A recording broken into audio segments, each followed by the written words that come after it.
Welcome to Epochs Across Eras, the channel where we explore the people, events, and forces that shaped world history. In this series on the Han Dynasty, we've seen peace, prosperity, and expansion, but none of that came easily. For decades, Han China was locked in brutal conflict with one of its most dangerous enemies, the Xiongnu. These steppe nomads were fast, fierce, and unpredictable. Their raids tested the limits of Han defense and forced emperors to rethink warfare, diplomacy, and even the shape of the empire itself.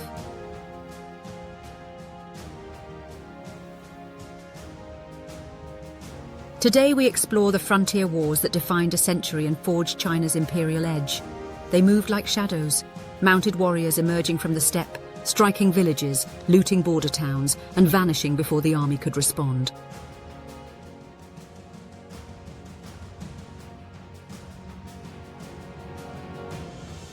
The Xiongnu weren't just raiders, they were a political and military power. For the Han Dynasty, this was more than a nuisance. It was a crisis. The empire's very borders were under threat. But how do you fight an enemy that doesn't stand and fight?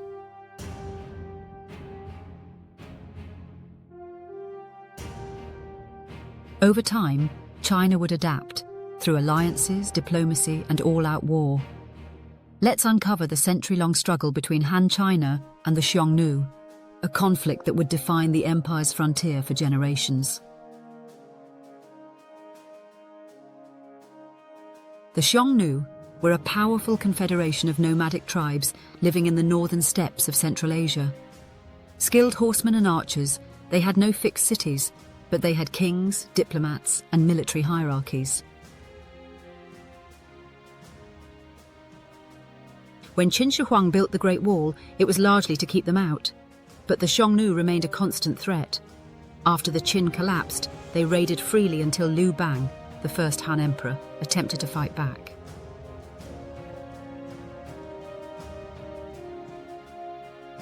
In 200 BCE, Liu Bang led an army against the Xiongnu and was nearly captured at Baideng. He survived, but it taught the Han a lesson. The Xiongnu were not to be underestimated. Unable to defeat the Xiongnu militarily, early Han emperors tried a diplomatic solution, the Heqin policy. This involved sending Chinese princesses to marry Xiongnu chieftains, offering annual tributes of silk, grain, and wine in exchange for peace.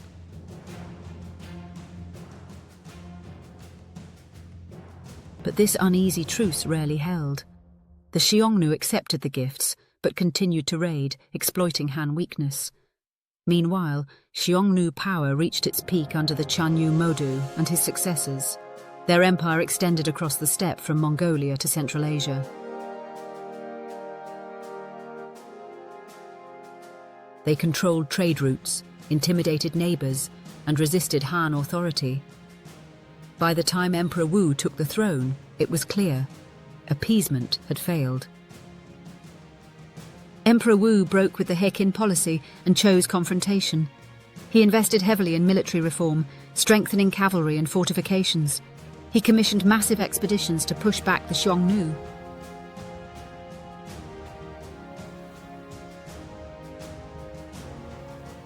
The first major successes came under General Wei Qing, who led daring raids deep into enemy territory. Even more legendary was his nephew, Huo Kubing, a teenage prodigy who led lightning-fast cavalry strikes across the Gobi Desert.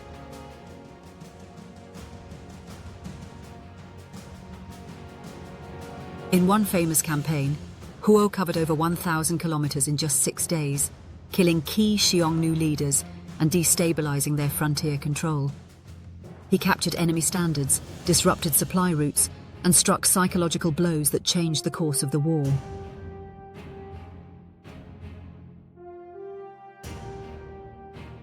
These victories allowed the Han to establish military colonies, Tuntian, along the border, securing key trade routes and launching further attacks. The tide was turning. Even with military success, the Xiongnu were too decentralized to defeat outright. So the Han changed strategy again: divide and conquer. Han diplomats began forming alliances with breakaway Xiongnu factions, offering them titles, trade, and autonomy in exchange for loyalty. Some Xiongnu leaders defected, others agreed to become vassals. Slowly, the once unified confederation fractured. By 51 BCE, the Xiongnu had split into two rival branches, southern and northern Xiongnu. The southern group submitted to Han authority, while the northern continued resistance. This internal division marked a major turning point. Han China had transformed from a defensive empire into an assertive frontier power. Even after victories, Han emperors knew the frontier would never be fully secure. The empire built thousands of kilometers of forts, beacons, and walls. Frontier commanderies were staffed with soldiers, settlers, and military farmers. Trade routes were guarded. Ambassadors were sent to Central Asia.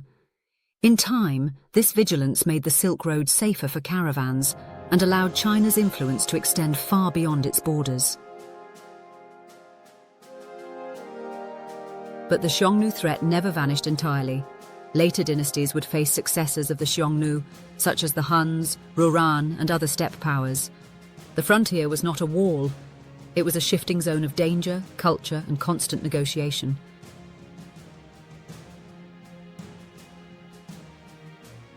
The Han-Xiongnu wars weren't just about borders, they were about identity. Could an agricultural empire withstand the mobility of the nomadic world? Could peace be bought, or only earned through strength?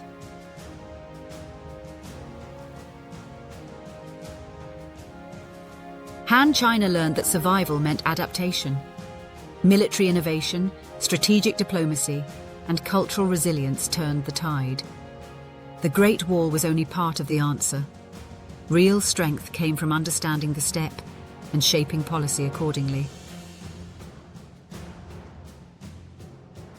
The long struggle with the Xiongnu left a deep imprint on Chinese military thinking, frontier governance, and the empire's image of itself.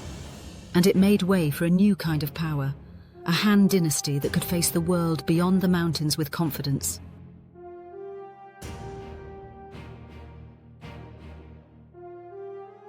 Thank you for watching Epochs Across Eras.